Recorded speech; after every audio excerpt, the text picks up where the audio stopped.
नमस्कार दोस्तों, आप सभी का स्वागत है आपके अपने परिवार स्कूल एट 24/7 पर। और मैं आपका इंग्लिश एजुकेटर या आपका मेंटर आदित्य भैया आप सभी का तहे दिल से स्वागत करता हूं। आज हम बहुत इंपॉर्टेंट टॉपिक की बात करने वाले हैं जो आपको मेरे पीछे लिखा दिखाई दे रहा है, लेकिन मैं सीधे टॉपिक पर नहीं आऊंगा। बहुत सारे वीडियोस हैं इस टॉपिक पर, आपको मिल जाएंगे और अभी और भी लोग बनाएंगे, लेकिन मैं आपको यह वादा करता हूं आप अगर इस टॉपिक को आज देख लेते हैं, इस वीडियो को आज देख रहे हैं, तो आपको इसके बाद CUET 2024 से रिलेटेड कोई भी वीडियो देखने की जरूरत नहीं है। अब आते हैं भैया उन बच्चों पर जो इस समय क्लास 11th में है या क्लास 12th में है या क्लास 12th पास आउट हो गए हैं और अब देख रहे हैं कि मेरे पास क्या ऑप्शंस हैं।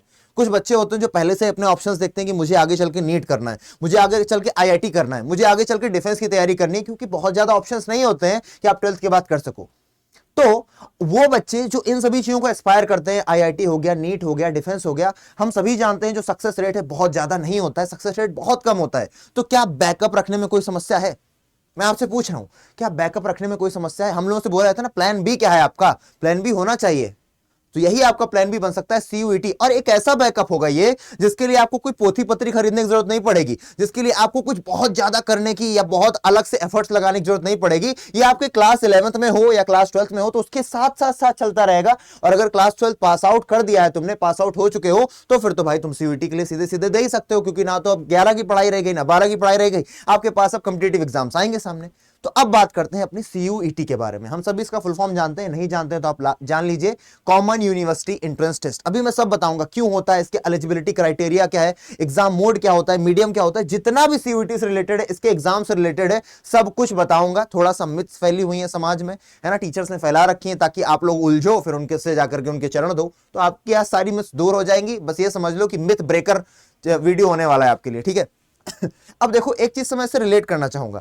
आप यहां पर लिखा पा रहे हो क्या? आप यहां पर देख रहे हो 1 इंडिया 1 एग्जाम। आप देख रहे हो कि जो ये नया भारत हो रहा है, आप देख रहे हो कि अभी नई एजुकेशन पॉलिसी आई। उस एजुकेशन पॉलिसी के तहत अब हम लोगों को रटंत विद्या के हिसाब से चीजें सिखाने की कोशिश नहीं की जाएगी। हमारा जो दिमाग है उसको एक्सप्लोरेशन की आदत दी जाएगी। हमारे दिमाग को एनालिटिकल पावर्स, जो हमारे दिमाग की एनालिटिकल पावर्स है, उनको उभारने की कोशिश की जाएगी। अब आपने कई बार सुना है ये कि भैया 1 nation 1 election, 1 nation 1 identity card. तो उसी तरीके से 1 इंडिया 1 एग्जाम या 1 नेशन 1 एग्जाम, उसी दिशा में आगे बढ़ते हुए CUET का भी एक बहुत ही प्यारा सा एग्जाम है। अब आइए जानते हैं डिटेल में कि ये CUET है क्या। और बेटा मैं मजाक नहीं कर रहा हूं, जब ये मैं हिंट दे देता हूं हल्की सी, जब 2022 में ये एग्जाम पहली बार हुआ था तो मात्र 9.6 लाख बच्चों ने इस पेपर को दिया था। और वही अगले ही साल 2023 की जब बारी आती है तो यहां पर लगभग 19 लाख लोगों ने पेपर दिया, लगभग 19 लाख लोगों ने। और अभी आंकड़े ये बताए जा सकते हैं बच्चों को देखते हुए, माहौल को देखते हुए, कि ये जो 2024 आपका आने वाला है ना, यहां पर कुछ नहीं तो बेटा 21 से 22 लाख बच्चे आपके साथ पेपर दे रहे होंगे। तो ये लोग पागल तो नहीं है, कुछ सोच के ही पेपर दे रहे हैं। इतनी संख्या अगर बढ़ रही है तो कुछ तो सोच के बढ़ रही होगी। अब बात करते हैं बेटा अल्टीमेटली CUET है क्या। What is CUET? Full form हम सभी जानते हैं, कॉमन यूनिवर्सिटी एंट्रेंस टेस्ट। बाकी आप जान लो इससे आपको मिलता क्या है भाई, आखिरकार CUET करें क्यों, रीजन तो पता हो CUET करना क्यों है।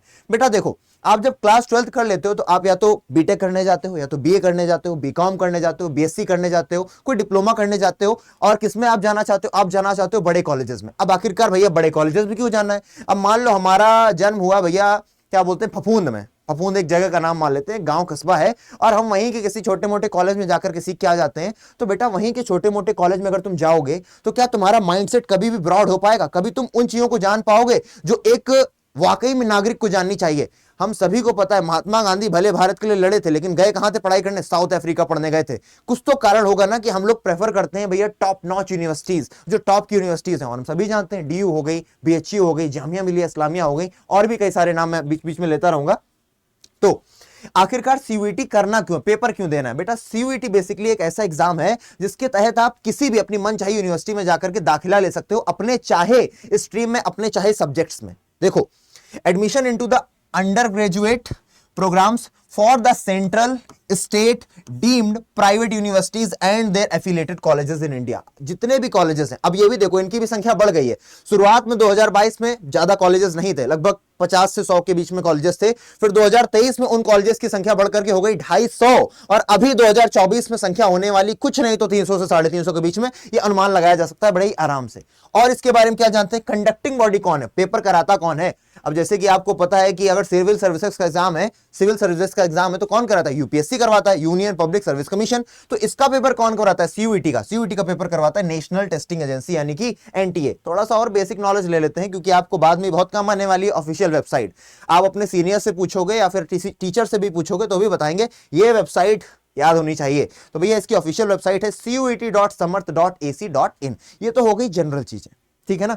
मैं आपको कभी इस बात पर और चर्चा करूंगा कि आखिरकार डीयू में जाकर के पढ़ने के क्या फायदे हैं, बीएचयू में जाकर के पढ़ने के क्या फायदे हैं। बेटा माइंडसेट का खेल है।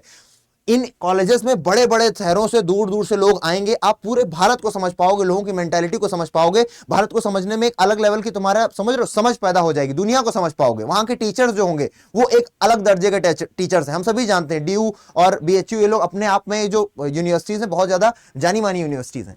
आगे बात करते हैं किसके बारे में? Mode and medium of exam के बारे में।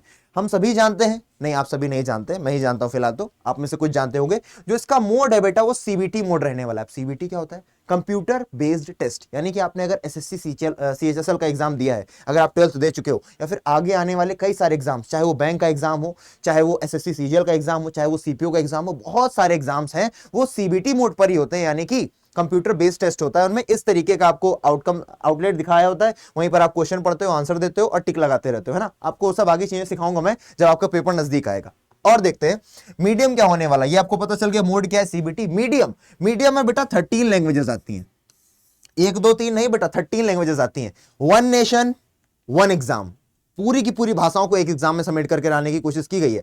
आप देखो मेन रूप से आप लोग ज्यादातर होंगे इंग्लिश और हिंदी वाले, बाकी असमीज भी है, बंगाली भी है, गुजराती भी है, कन्नड़ भी है, पंजाबी भी है। There are so many languages. 13 languages को सम्मिलित किया गया इस एग्जाम में, जिनका मीडियम रहेगा, ठीक है ना। साथ ही साथ टाइप ऑफ क्वेश्चन क्या रहेगा? क्या यहाँ पर डिस्क्रिप्टिव होगा जो हम लोग क्लास 12th में करते आ रहे हैं, क्लास 11th में? क्या उस तरीके से आंसर देने? नहीं, आपको इस बार जो आंसर देने का मोड होने वाला है वो होने वाला है एमसीक्यूज बेस्ड। आपको मल्टीपल चॉइस क्वेश्चंस मिलेंगे और आपको आंसर पिक करना होगा। उसके बाद देखते हैं मार्किंग स्कीम क्या है। ये पता होना बहुत जरूरी है कि भैया मार्क किस हिसाब से मिलेंगे, कैसे नंबर मिलेंगे। तो अगर आप सही आंसर देते हो तो आपको 5 नंबर मिल जाता है, आपके खाते में क्रेडिट हो जाता है। और अगर आप गलत आंसर देते हो तो -1 आपके खाते से रुपए निकाल लिए जाते हैं। रुपए की तरीके डील करना बेटा, तो अच्छे तरीके से आगे जाकर के आप इससे यूटिलाइजेशन पा पाओगे, अच्छी एक्यूरेसी बना पाओगे। 5 रुपए मिलेंगे एक सही करने पर और 1 रुपए निकाल लिया जाएगा तुम्हारे अकाउंट से अगर गलत करोगे। तो ये 1 रुपए नहीं, भविष्य के लिए कॉइन है, इनको गंवाना नहीं है। आगे बात करते हैं, मोड एंड मीडियम समझ लिया। अब बात करते हैं एलिजिबिलिटी और एग्जामिनेशन के बारे में। एलिजिबिलिटी और एग्जामिनेशन के बारे में सबसे बड़ी बात तो यह है कि कोई भी एज नहीं है किसी भी एज के हो, कोई मैटर नहीं करता है, ठीक है ना।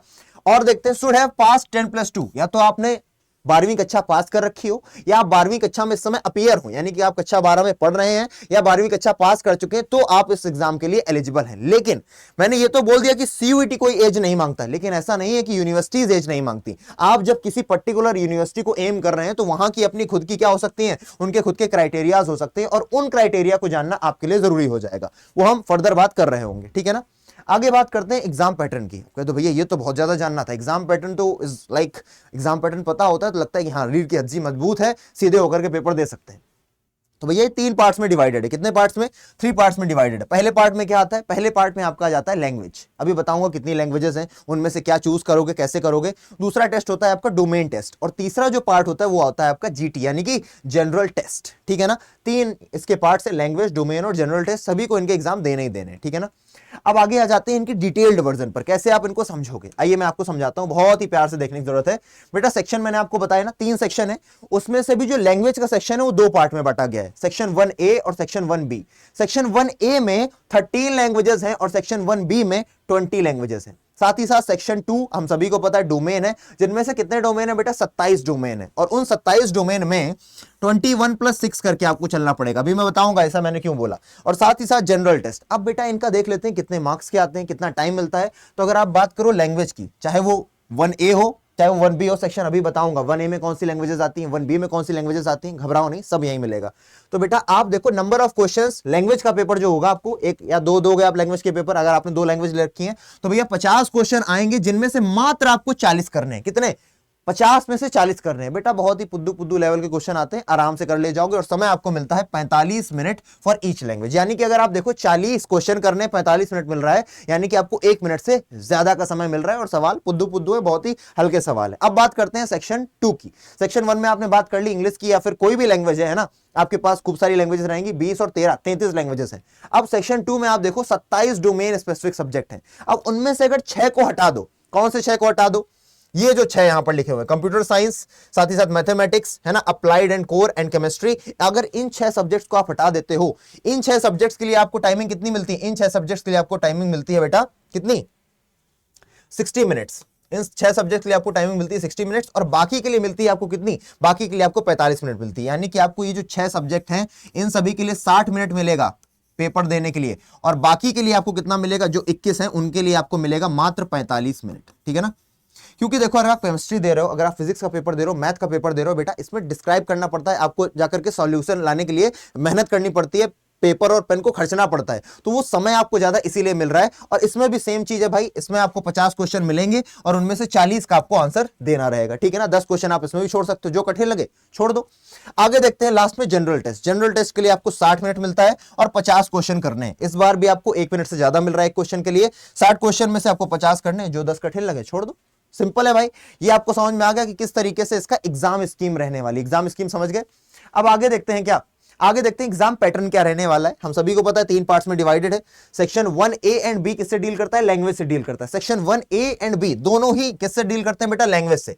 और इसमें आता क्या क्या है, आप अगर देखो इसमें आता क्या, तो रीडिंग कॉम्प्रिहेंशन आता है और ग्रामर का वास्ट पोर्शन आता है, चाहे वो अनसीन पैसेज आते हो, चाहे आप बोल लो उनको क्या बोलते हैं, वॉइस आती है बेटा, नरेशन आता है, पार्ट्स ऑफ स्पीच आते हैं, फिगर ऑफ स्पीच आते हैं, ग्रामेटिकल रूल्स आते हैं, टेंसेस आते हैं। There are so many things जो आपको मिलने वाली हैं आपके पेपर में। ठीक है, इंग्लिश के सेक्शन 2 की अगर हम बात करें, डोमेन सब्जेक्ट्स हैं। डोमेन सब्जेक्ट जितने भी हैं उनके लिए सिर्फ और सिर्फ एक रामबाण है, और ये मैं नहीं बोल रहा, ये सीयूईटी ने खुद गाइडलाइन दे रखी है कि जो भी क्वेश्चन आपसे पूछे जाएंगे वो एनसीईआरटी 12th के सिलेबस से ही पूछे जाएंगे। यानी कि अगर आपने एनसीईआरटी तैयार कर ली, अगर आप अभी अच्छी तरीके से पढ़ाई कर रहे हो क्लास 11th में, क्लास 12th में, तो कोई रोक नहीं सकता आपको यहाँ पर 100% टाइलर बनने से। ठीक है जी, आगे देखते हैं सेक्शन 3। सेक्शन 3 जनरल टेस्ट है। अब जनरल टेस्ट में काफी कुछ आ जाता है, जहां पर आपको 50 क्वेश्चन का आंसर देना है 1 घंटे में। भैया जनरल अवेयरनेस आ जाती है, numerical abilities, logical reasoning, quantitative reasoning, general mental ability, there are so many things. हालांकि क्वेश्चन कठिन नहीं होते हैं, अगर आप ध्यान से देखेंगे, थोड़ा सा एक यूट्यूब का सहारा ले लेंगे। अभी मैं बताऊंगा कैसे आपको प्रिपेयर करना है। पहले आप ये जान चुके होंगे कि सेक्शन 1 में, सेक्शन 2 में और सेक्शन 3 में क्या क्या आता है, और साथ ही साथ बेटा उनका सिलेबस आपको थोड़ा थोड़ा आइडिया लग गया होगा। बिल्कुल एग्जैक्ट आइडिया के लिए आपको कहां जाना है, cuet.samarth.ac.in। ठीक है ना, वो भी मैं आपको समझाता रहूंगा समय दर समय। आगे आइए, आगे आप देखो सेक्शन 1 और 1B, 1A और 1B। मैंने बोला था ना आपको लैंग्वेजेस बताऊंगा, क्योंकि लैंग्वेजेस ये पूरी की पूरी आती है। सेक्शन 1A में 13 लैंग्वेजेस, सेक्शन 1B में 20 लैंग्वेजेस। अब देखो 1A में जो 13 लैंग्वेजेस है उसमें इंग्लिश आ रही है, हिंदी आ रही है, असमीज है, बंगाली है, गुजराती है, कन्नड़ है, मलयालम है, 13 सो मेनी लैंग्वेजेस। और अगर आप दूसरी बात कर रहे हो, अब अगर आपको बनना है भैया कि हम प्रधानमंत्री के क्या बनेंगे, ट्रांसलेटर बनेंगे, प्रधानमंत्री गए फ्रांस, तो आपको फ्रेंच आनी चाहिए ना, तो आप ट्रांसलेट कर पाओगे ना उनकी बात को। तो ऐसी लैंग्वेजेस यहाँ पर अरेबिक है, बोडो है, चाइनीज है, डोगरी है, फ्रेंच है ना, जर्मन है, इटालियन है, जापानीज है, कश्मीरी है, नेपाली है, मणिपुरी है, मैथिली है। इसमें काफी सारी लैंग्वेजेस जो हैं वो फॉरेन कंट्रीज की हैं, ताकि आप इनमें से भी चुन सको अगर आपको उस फील्ड में जाकर के अपना कुछ बनाना है, आगे चल के अपना करियर। ठीक है जी, आगे समझते हैं बात को। अब देख लो इंपॉर्टेंट डेट्स। ये डेट्स आपके दिमाग में रहे या ना रहे, लेकिन इसका स्क्रीनशॉट जरूर ले लेना बेटा। हालांकि मैं पीडीएफ टेलीग्राम ग्रुप में भेज दूंगा और डिस्क्रिप्शन में लिंक भी आपको मिल जाएगा। लेकिन ये जो डेट्स हैं बहुत इंपॉर्टेंट है, खास करके जो भी सीयूईटी को दिल से देने की कोशिश कर रहे हैं और चाहते हैं कि वो 100% टाइलर बने, वो टॉप करें। क्योंकि जब टॉप करोगे बेटा तभी आपको अपनी मनपसंद का कॉलेज मिल पाएगा। क्योंकि इस बार लड़ाई और ज्यादा बड़ी होने वाली है। पहले 9 लाख की लड़ाई थी, फिर 19 लाख की लड़ाई हुई, इस बार 22-23 लाख की लड़ाई हो सकती है, और ज्यादा की लड़ाई हो सकती है, यानी कि और ज्यादा कंपटीशन बढ़ जाएगा। देखते हैं तो बेटा एप्लीकेशन कब रिलीज किया जाएगा आपका, फर्स्ट वीक ऑफ फरवरी में 2024 में, है ना। आप इसे सावधानी से देखो, मैं बोलता जा रहा हूं।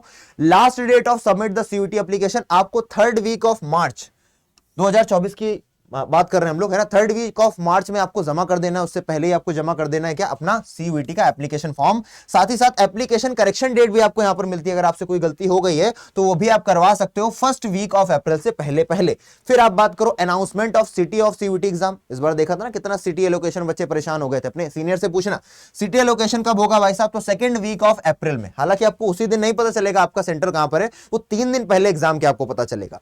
आगे सीयूईटी एडमिट कार्ड कब रिलीज किया जाएगा, वो फर्स्ट वीक ऑफ मई में। कैसे देखो सीक्वेंस में चीजें चल रही हैं, मई में आपका क्या मिल जाएगा, एडमिट कार्ड मिल जाएगा। सीयूईटी एग्जाम होने कब वाला, ये थर्ड वीक ऑफ मई से लेकर के जून 2024 में, है ना। काफी दिन लग जाते हैं, इतने सारे डोमेन्स होते हैं, इतने सारे सब्जेक्ट, अरे लैंग्वेज केवल 33 है यार, तो पेपर कराने में टाइम तो लगेगा ना। अच्छा, इससे भी एक इंटरेस्टिंग बात, शुरुआत में बहुत कम थे, शायद 400 के आसपास क्या थे, 400 के आसपास जितने भी एग्जाम सेंटर्स थे 400 के आसपास थे 2022 में।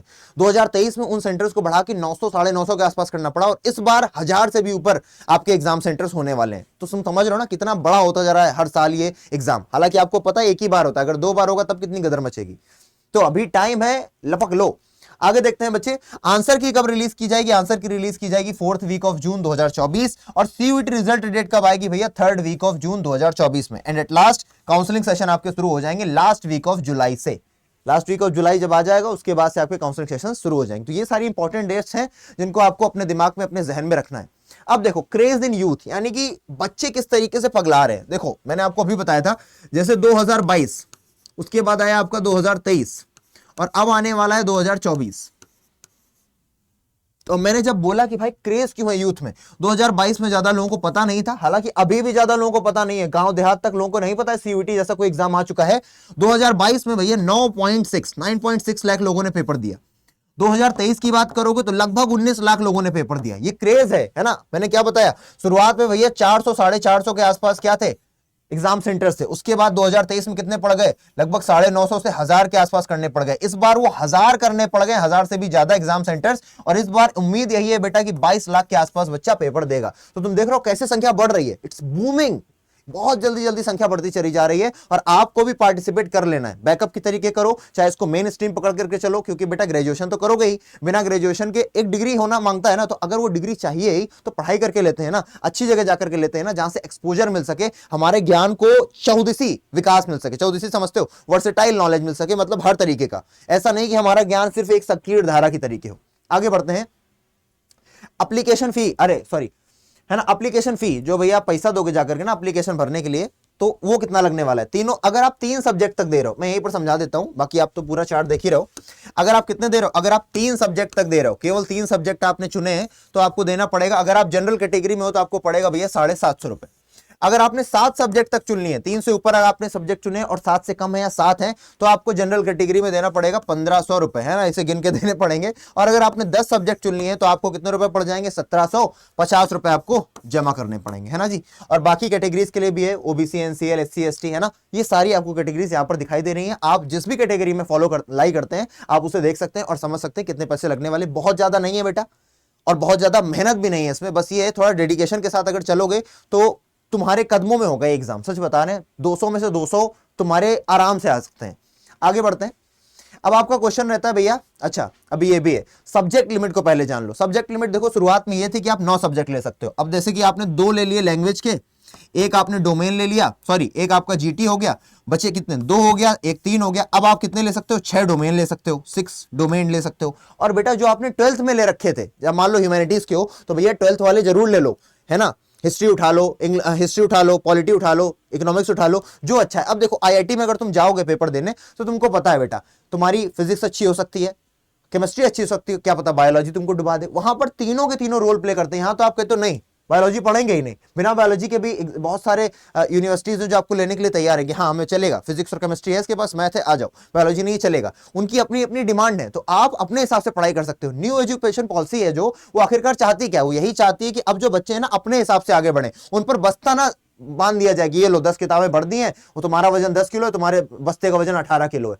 ये अब नहीं किया जाएगा, तभी हम लोग एक विकसित देश के रूप में आगे बढ़ पाएंगे। आप अमेरिका में देखो, वहां पर बच्चे 10 चीजें नहीं पढ़ते, एक चीज पढ़ते हैं और उसमें सीधे पीएचडी लेवल तक चले जाते हैं। तो यही अब धीरे धीरे भारत में भी लागू करने की कोशिश की जा रही है। लॉर्ड मैकाले ने जो भसड़ मचाई थी हमारी शिक्षा व्यवस्था में, एजुकेशन पॉलिसी में, वो अब सुधारने की कोशिश की जा रही है और अच्छे लेवल पर की जा रही है। तो आपको मैं समझा रहा था 2022 में 9 सब्जेक्ट की लिमिट थी कि आप 9 सब्जेक्ट ले सकते हो। कैसे ले सकते हो, मैं फिर से समझाता हूं कि आपने मान लो 2 लैंग्वेज ले ली, लैंग्वेज तो 2 ही ले सकते हो भाई साहब, है ना, एक 1A से फिर एक 1B से। उसके बाद आपने क्या ले लिया, उसके बाद आपने ले लिया एक जीटी, आपको करना ही करना पड़ेगा, ठीक है ना, 3 हो गए, 2 और 1 3। और उसके बाद आप 6 डोमेन ले सकते हो मैक्सिमम, 6 डोमेन ले सकते हो मैक्सिमम। अब क्या कर सकते हो, आप एक और डोमेन ले सकते हो 2023 और 2024। 2023 तो गया, तो 2024 में आप 2 लैंग्वेज ले सकते हो, जीटी आपके लिए एक ही रहने वाला है और आप 7 डोमेन ले सकते हो। कितने? 7 डोमेन ले सकते हो। 7 2 9 और 1 10। इस तरीके से आप अपना एलोकेशन कर सकते हो। ठीक है जी। अब आपके दिमाग में क्वेश्चन आता है भैया प्रिपरेशन कैसे करें। हालांकि मैं प्रिपरेशन पर एक डिटेल्ड वीडियो बनाऊंगा, पर तब भी एक ओवरव्यू दे देता हूं कि भैया प्रिपरेशन का टाइम ऐसे मत सोचो कि इंटर हो जाए उसके बाद करेंगे। ठीक है ना। प्रिपरेशन आप जिस समय वीडियो देख लो, मेरा देख लो, किसी का देख लो, जिसका भी देख लो बेटा, हर कोई आपको बता रहा होगा और हर कोई आपका शुभचिंतक ही है बेटा, है ना। भले कुछ लोग पैसा कमाने के लिए बोल देंगे, पर तब भी वो आपके फायदे की बात है। क्योंकि देखो, अगर आपसे कोई कह रहा है ना अभी से शुरुआत करो, तो एक तरीके से आपको मोटिवेट कर रहा है कि आज ही जागो, ग्राहक जागो, है ना। बाद में जागने से अच्छा नहीं, इससे अच्छा आज जाग जाओ, है ना। कल को जाकर के जो कड़ी मेहनत करने वाले हो अभी से कर लो, उतनी मेहनत नहीं लगेगी। 12th पास करने के बाद वही सब दोबारा पढ़ोगे तो बोरिंग लगेगा। अभी 12th अपीयरिंग हो, पेपर में फॉर्म भर दो बेटा, धुर्राटे काट के आ जाओगे। ठीक है ना। अब देखते हैं प्रिपेयर करने के लिए तुमको सबसे पहले एनसीईआरटी, जैसे मैंने बोला डोमेन के लिए बेटा, जितने भी डोमेन सब्जेक्ट हैं उनके लिए एनसीईआरटी रामबाण है, कोई और छू ही नहीं सकता एनसीईआरटी के अलावा, क्वेश्चन वहीं से आना है। दूसरा तुम्हारा यूट्यूब बहुत मदद करता है। अभी देखो जो ऑफलाइन कोचिंग से अभी उनको भी इतना ज्यादा भनक नहीं लगी है, वो भी इसको लेकर के एक्टिव नहीं हुए हैं सीयूटी को लेकर के, लेकिन जो यूट्यूब है वो पूरी तरीके से एक्टिव है। आपको दुनिया भर की कोचिंग दिख जाएंगी, जहां जिस टीचर से अच्छा लगे पढ़ो जाकर के। अड्डा में इतने सारे अच्छे टीचर्स पढ़ा रहे हैं, इंग्लिश में पढ़ा रहा हूं आपको, है ना। पॉलिटिकल साइंस आपको पढ़ाई जा रही है, हिस्ट्री आपको पढ़ाई जा रही है, इकोनॉमिक्स बीएसटी पढ़ाई जा रही है, मैथ पढ़ाई जा रही है, क्या नहीं पढ़ाया जा रहा है। Everything you are getting here only in Adda. ठीक है ना। उसके बाद आपके पास क्या रहेगा, उसके बाद आपको रेफरेंस बुक्स लेनी पड़ेंगी बेटा। अड्डा की बुक्स बहुत अच्छी है, मैं जेन्युइनली बोल रहा हूं, मैंने खुद देखी है। मैं पॉलिटिकल साइंस अच्छी खासी जानता हूं, मैं इंग्लिश का टीचर हूं यहां पर, और मैंने पढ़ रखी है, मतलब काफी सारी मैंने देख के देखा, बहुत अच्छे लेवल के क्वेश्चन है, प्रीवियस ईयर क्वेश्चन से, और आगे क्या बन सकता है, बहुत बढ़िया तरीके से किताबें डिजाइन की गई हैं, तो आप उनका यूज कर सकते हो एनसीईआरटी के साथ। ठीक है ना।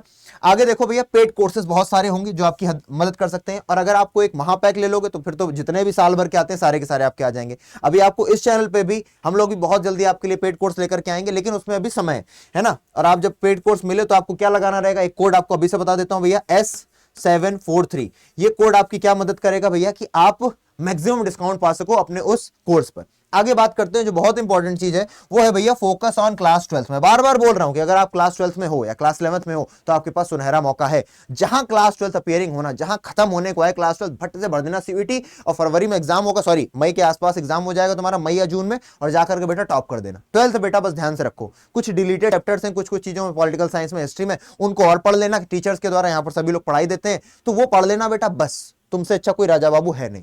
तो यहां पर मैं वाइंड अप करता हूं। अगर तुमको कोई भी समस्या परेशानी लगे तो तुम पूछ लेना बेटा, कोई भी तुम्हारा डाउट रह जाए तुम पूछ लेना, और मैं आपसे चाहूंगा कि आप लोग सब्सक्राइब करें इस चैनल को, क्योंकि आपके लिए बहुत सारी हेल्पफुल वीडियोस मैं आपके लिए लेकर के आता हूं। बहुत सारे टीचर्स हैं यहाँ पर जो पूरी की पूरी टीम आपके लिए लेकर के आती है स्कूल अड्डा की। और लाइक एंड शेयर करना बिल्कुल नहीं भूलो, ठीक है ना। तुम लोग देख लेते हो, पूरा समझ जाते हो, लेकिन लाइक नहीं करते हो, शेयर नहीं करते हो, तो डू लाइक एंड शेयर, ताकि आपसे मिस ना हो जाए कोई भी इंफॉर्मेशन, आप किसी से पीछे ना रह जाओ। एंड एट लास्ट आपका बहुत बहुत धन्यवाद। कोई अगर आपके पास इशू रह गया है, कोई आपको समस्या अभी बची हुई है, तो आप कमेंट करना और मैं आपका आंसर उसी दिन दूंगा जिस दिन मैं आपका कमेंट देखूंगा। ठीक है जी। मिलते हैं अगली क्लास में, तब तक के लिए जय हिंद।